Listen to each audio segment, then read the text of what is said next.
भारत के संविधान के अंतर्गत कल हमने मौलिक अधिकार की बेसिक चर्चा की थी और आज हम एक उदाहरण है वो मौलिक अधिकारों के उल्लंघन का उसका उदाहरण को समझने का प्रयास करेंगे और उसके तहत किस प्रकार से क्या वास्तव में मौलिक अधिकार सभी व्यक्तियों को समान रूप से प्राप्त होते हैं या नहीं होते, या मौलिक अधिकारों के आधार पे जो अमीर है, जो गरीब है, जो निम्न है, उच्च है, उनके आधार पे क्या भेदभाव किया जाता है। तो वास्तव में हम धरातल की स्थिति को समझने का प्रयास करेंगे कि मौलिक अधिकार क्या वास्तव में व्यक्तियों को समान रूप से प्राप्त हो रहे हैं या समान रूप से प्राप्त नहीं हो रहे, इसके बारे में विस्तार से चर्चा करेंगे। तो आज का जो हमारा बिंदु है वो मौलिक अधिकार के एक अन्य उदाहरण का है जिसको हम समझेंगे और जिससे ये बात स्पष्ट होगी कि मौलिक अधिकारों की वास्तविक स्थिति है वो समाज में किस प्रकार की है। मौलिक अधिकार है क्या सभी व्यक्तियों को समान रूप से प्राप्त हो रहे हैं या नहीं हो रहे हैं तो किस स्थिति में हो रहे हैं, और नहीं हो रहे तो इसके पीछे प्रमुख स्थिति क्या कारण है जिसकी वजह से मौलिक अधिकार सभी को समान रूप से प्राप्त नहीं हो रहे। बात आती है अपने मचल लोलुंग रहने वाला था। मचल नाम का एक व्यक्ति है जिसका पूरा नाम है मचल लोलुंग, वो रहने वाला था। तो ध्यान रखना, मंडी गांव जिले के चुबुरी गांव का रहने वाला था। मंडी गांव जिले के चुबुरी गांव है, वहां का वो रहने वाला था। और ये जिला है, ये गांव है, ये प्रमुख कौन से राज्य में आता है तो ध्यान रखना असम राज्य से संबंध है। तो एक प्रकार से कहा जाए तो मचल है वो असम राज्य का रहने वाला व्यक्ति है। बात आती है कि मचल को गिरफ्तार किया गया। मचल को किसी कारण उसको गिरफ्तार कर लिया गया था, उसको हिरासत में ले लिया गया था। तो बात आती है कि मचल को हिरासत में यानी गिरफ्तार है वो कब किया गया। तो ध्यान रखना 23 वर्ष की अवस्था में जो मचल लोलुंग है उसको गिरफ्तार कर लिया गया। और वह कौन से राज्य से बिलोंग करता है, असम राज्य से बिलोंग करता है।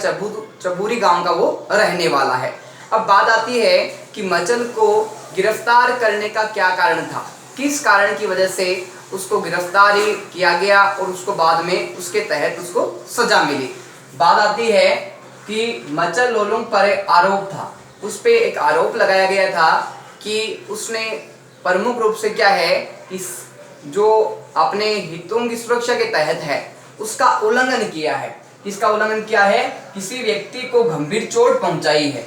मचल लोलुंग नामक व्यक्ति है, उसने किसी अन्य व्यक्ति को गंभीर है वो चोट पहुंचाई है। इसका मुकदमा है वो मचल लोलुंग पर प्रमुखतः चलाया गया था। कब चलाया गया था, 23 वर्ष की अवस्था में चलाया गया था। और जो मचल लोलुंग है वो कौन से राज्य से बिलोंग करता है, असम राज्य से। और असम राज्य में वो कौन से गांव का रहने वाला है, चुबुरी गांव का प्रमुखतः रहने वाला बताया गया है।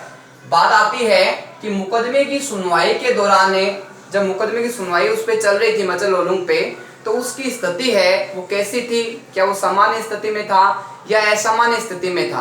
तो ध्यान रखना जब उस पर मुकदमा चलाया गया तो उसकी स्थिति थी वो मानसिक रूप से अस्वस्थ पाया गया, यानी शारीरिक रूप से मानसिक रूप से वो पूर्णतः स्वस्थ नहीं था, वो अस्वस्थ था। और एक प्रकार से कहा जाए तो हो सकता है कि उसने जो ये गंभीर किसी को चोट पहुंचाई उसमें मुकदमा चलाया गया, तो हो सकता है कि मानसिक स्वास्थ्य उसका सही नहीं होने के कारण उससे ऐसा हो गया हो। तो जब वो 23 वर्ष की अवस्था में था तब उस पर मुकदमा चलाया गया।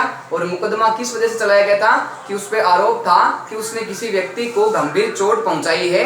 और जब उस पर मुकदमा चलाया गया तो वो क्या पाया गया, मानसिक रूप से अस्वस्थ पाया गया, यानी मानसिक रूप से पूर्णतः स्वस्थ नहीं था, अस्वस्थ था। बात आती है कि चिकित्सा के लिए भर्ती करवाया गया।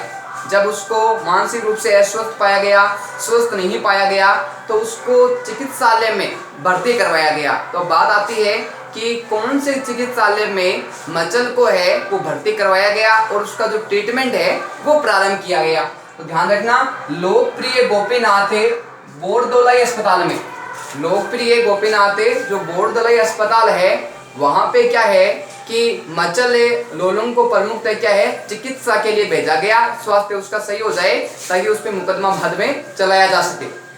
बात आती है डॉक्टरों ने जेल अधिकारियों को चिट्ठी भेजी। डॉक्टर है जब वो ठीक हो गया, कौन, मचल लोलुंग, तो उस डॉक्टरों ने किसको चिट्ठी भेजी, तो ध्यान रखना कि चिट्ठी भेजी गई थी 1967 और 1996 में। डॉक्टरों ने जो जेल के अधिकारी है उनको चिट्ठी भेजी, उनको पत्र भेजा। 2 बार उनको पत्र भेजा गया था। कब कब भेजा गया था, 1967 में और 1996 में। जेल अधिकारियों के पास डॉक्टरों ने सूचना भेजी कि जो मचल लोलुंग है वो स्वस्थ पूर्णतः हो गया है और उस पे अब मुकदमा चलाया जा सकता है। बात आती है, डॉक्टरों ने सूचना दी लोलुंग स्वस्थ है और मुकदमा चलाया जा सकता है। अब चिट्ठी में प्रमुख रूप से बात ये थी कि वो जो जब केस चलाया गया, मुकदमा चलाया गया, तो मानसिक रूप से अस्वस्थ मिला, और मानसिक रूप से जब अस्वस्थ मिला तो उस पे क्या है कि आगे उसको गिरफ्तार नहीं किया गया और उसको चिकित्सालय में भेज दिया गया। और डॉक्टरों ने 2 बार उनको चिट्ठी भेजी, 1967 में और 1996 में प्रमुखतः चिट्ठी भेजी गई, लेकिन किसके बारे में कि जो मचल लोलुंग है वो प्रमुखतः स्वस्थ हो गया है। बात आती है, सूचना पर जेल अधिकारियों का ध्यान नहीं। चिट्ठी तो भेजी गई डॉक्टरों के द्वारा, लेकिन जो जेल अधिकारी थे उन्होंने इस सूचना पर, इस पत्र पर प्रमुखतः कोई ध्यान नहीं दिया और इसके बारे में प्रमुखतः जानकारी नहीं की। बात आती है, लोलुंग न्यायिक हिरासत में बना रहा। जो मचल है वो न्यायिक हिरासत में बना रहा और उसको किसी प्रकार का कोई संरक्षण है, सुरक्षा है, प्रमुखतः प्रदान नहीं की गई, प्रमुखतः उसको प्राप्त नहीं हुई। बात आती है, मचल लोलुंग को जेल से छोड़ा गया। अब जब उसको चिट्ठी को ध्यान में नहीं लाया गया, वो जेल हिरासत में बना रहा, तो बात आती है कि जो मचल लोलुंग है उसको जेल से रिहाई कब हुई, जेल से उसको स्वतंत्र कब कर दिया गया, तो जुलाई 2005 में, जुलाई 2005 में मचल लोलुंग है उसको जेल हिरासत से स्वतंत्र कर दिया गया, उसको रिहा कर दिया गया। बात आती है कि रिहाई के समय जो मचल है उसकी आयु कितनी थी, तो ध्यान रखना जब उसको स्वतंत्र किया गया, जब उसको जेल से रिहा किया गया, उस समय मचल की जो आयु थी वो थी 77 वर्ष। कितने वर्ष थी, 77 वर्ष का वो गिरफ्तार, 77 वर्ष का वो आजाद हुआ, स्वतंत्र हुआ, जेल से उसको रिहाई मिली। अब बात आती है उसको जेल से रिहाई किस प्रकार से मिली और ऐसा क्या कारण रहा कि उसको जेल से रिहाई मिल गई। क्या जेल अधिकारियों ने उसको रिहा किया या कोई अन्य विशेष उस समय कोई समिति या लोग थे जिनके द्वारा उसको स्वतंत्र करवाया गया। तो बात आती है कि लोलुंग हिरासत में रहा, यानी 23 वर्ष की अवस्था में क्या है कि मचल लोलुंग को गिरफ्तार किया गया था, हिरासत में लिया गया था। तो वो कुल कितने वर्षों तक है मचल लोलुंग को हिरासत में रहा, तो ध्यान रखना 54 वर्ष की अवस्था तक, 54 वर्ष की जो है उस अवस्था तक उसको रखा गया। यहाँ कुल ये मचल की आयु नहीं है, यहाँ 54 वर्ष तक उसको गिरफ्तार रखा गया, उसमें प्रमुख 54 वर्ष बीत गए थे उसके। बात आती है 54 वर्ष तक एक बार भी सुनवाई नहीं हुई। 54 वर्ष से वो हिरासत में रहा, उसका ट्रीटमेंट चलता रहा, वो ठीक हो गया, उसके बाद भी उसके मुकदमे की एक बार भी सुनवाई नहीं की गई, उसके ऊपर जो मुकदमा चल रहा था उसके बारे में चर्चा नहीं की गई। बात आती है एक टीम ने राज्य में बंदियों को निरीक्षण किया। उस समय एक जो टीम है, एक जो प्रमुख टीम है जो निरीक्षण करने आई थी बंदियों का, और उन बंदियों की टीम ने क्या है कि जहां मचल लोलुंग हिरासत में था वहां पे भी उसका निरीक्षण किया गया। बात आती है निरीक्षण के बाद लोलुंग को स्वतंत्र किया गया।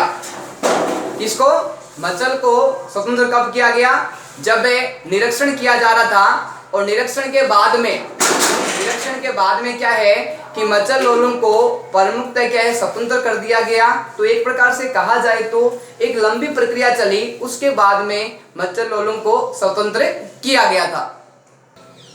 अब बात आती है आगे कि मचल लोलुंग का जो जीवन है वो चिकित्सा में और जेल हिरासत में ही क्या है प्रमुखतः चला गया। बात आती है कि मचल का जीवन है व्यर्थ ही बीत गया, क्योंकि जब वो स्वस्थ हो गया था तो स्वस्थ होने के बाद में मचल पर है वो मुकदमा चलाया जा सकता था, लेकिन जो जेल अधिकारी है उनकी लापरवाहियों के कारण और डॉक्टरों द्वारा जो सूचनाएं भेजी गई थी, जो पत्र भेजा गया था, उसका ध्यान नहीं रखना जेल अधिकारियों के द्वारा, तो इस कारण क्या है कि लोलुंग का जो समस्त जीवन है वो लगभग वो कहाँ बीत गया, जेल में व्यर्थ ही बीत गया।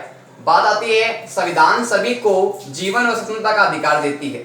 संविधान है वो समाज में रहने वाले सभी व्यक्तियों को क्या है प्रमुख रूप से जीवन है व स्वतंत्रता का अधिकार देती है। यानी जीवन में वो अपनी इच्छा के आधार पे जी सकते हैं, कैसे भी जी सकते हैं। और सभी व्यक्ति क्या है कि समाज में हर प्रकार से स्वतंत्र है, किसी प्रकार से उनके ऊपर कोई प्रतिबंध नहीं लगाया जा सकता। तो ये सभी व्यक्तियों को अधिकार प्रमुख रूप से संविधान के द्वारा प्रदान किया गया है और इसकी सुरक्षा का दायित्व है सरकार को दिया गया है। सरकार के तहत न्यायपालिका का ये प्रमुख कार्य बनता है। बात आती है हर नागरिक को अपने मुकदमे की निष्पक्ष और त्वरित सुनवाई का अधिकार, यानी समाज में रहने वाला प्रत्येक व्यक्ति है, देश में रहने वाला प्रत्येक व्यक्ति है, उसको निष्पक्ष न्याय यानी बिना किसी भेदभाव के उचित और अनुचित का भेदभाव करते हुए उसको प्रमुख रूप से क्या है न्याय मिले और न्याय के आधार पे उसके साथ किसी प्रकार का भेदभाव नहीं होना चाहिए। ये तो बात आती है प्रथम। दूसरी बात आती है कि त्वरित सुनवाई का अधिकार, यानी जब उसको गिरफ्तार किया जाता है तो गिरफ्तार के बाद तुरंत कुछ समय के बाद में जब उसको न्यायालय में पेश किया जाता है तो उसकी जो मुकदमा उसके ऊपर चल रहा है उसका त्वरित यानी शीघ्र तेज गति से प्रमुख रूप से क्या है कि उसके निर्णय की सुनवाई होनी चाहिए। उसके निर्णय में किसी प्रकार की समय सीमा का उल्लंघन नहीं होना चाहिए। जो निर्धारित की गई है संविधान के द्वारा उस आधार पे शीघ्र ही क्या है उसको उस निर्णय पे मुकदमे पे उसको सजा मिलनी है तो सजा मिलनी चाहिए, और अगर उसकी सजा नहीं मिलनी चाहिए वो सही है तो उसको समय पे उसको रिहा करने का प्रमुख अधिकार है वो न्यायालय का प्रमुख रूप से बनता है। बात आती है मचल ओलूम का मामला।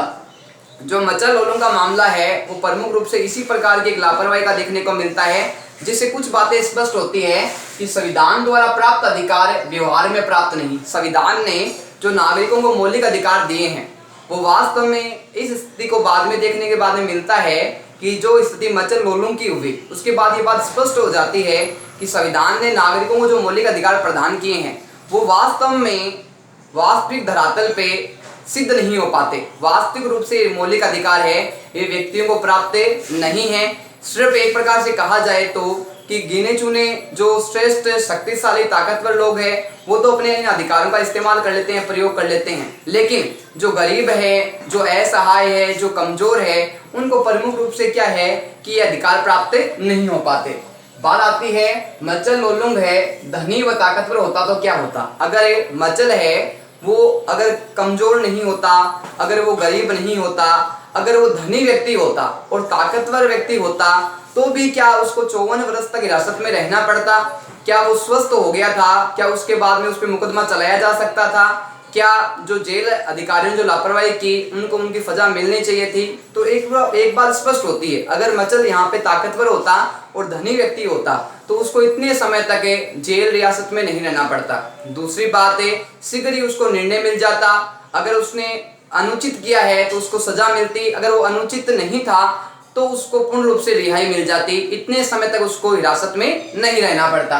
बात आती है यदि निर्माण करने वाले ठेकेदार के साथ काम करने वाले लोग इंजीनियर होते तो क्या होता। जो निर्माण कार्य एशियाई खेलों के दौरान हुआ था उसमें जो फ्लाईओवर बनाए गए थे, स्टेडियम बनाए गए थे, उनमें अगर उन मजदूरों के साथ, उन मिस्त्रियों के साथ, उन ठेकेदारों के साथ अगर इंजीनियर होते तो भी क्या है कि मजदूरों के साथ जो उनको वेतन कम मिला प्रारंभ में, जो न्यूनतम वेतन से भी कम मजदूरी उनको मिली, तो क्या ऐसा अगर होता कि इंजीनियर उनके साथ होते तो भी ऐसा होता क्या? तो प्रमुख रूप से अगर इंजीनियर व्यक्ति उनके साथ होते तो ये अन्याय है। प्रमुख रूप से शोषण के विरुद्ध अधिकार के तहत जो किया गया वो प्रमुख रूप से नहीं होता और सबको समान रूप से सरकार ने जो वेतन तय किया है वो वेतन सबको समान रूप से मिल जाता और न्यायालय में क्या है कि जो एफआईआर की याचिका दायर करने की आवश्यकता ही नहीं पड़ती।